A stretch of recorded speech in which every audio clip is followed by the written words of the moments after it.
21 కాస్త 81గా మారింది. 21 81గా మారింది.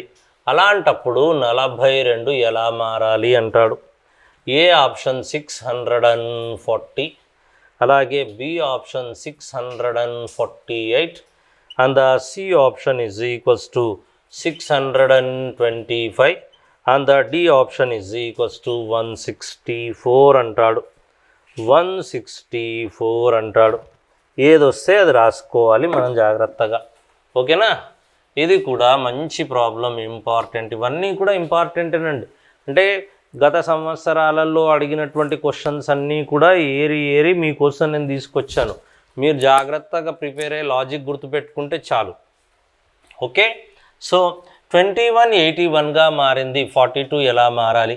అంత బ్యూటిఫుల్ లాజిక్ చూడండి. ఈ 2 కాస్త 8గా మారింది. 2 డిజిట్ 8తో సంబంధం, that is 2 cube is equals to 8. ఈ 1 డిజిట్ 1తో సంబంధం, 1 క్యూబ్ ఇజ్ ఈక్వల్స్ టు 1. అట్లాగే ఇక్కడ 4 తోటి దీనికి సంబంధం, 4 cube. 4 cube is equals to 64, కాబట్టి 64. ఆ తర్వాత 2 cube. 2 cube is equals to 8, కావున 8. So the answer is 648.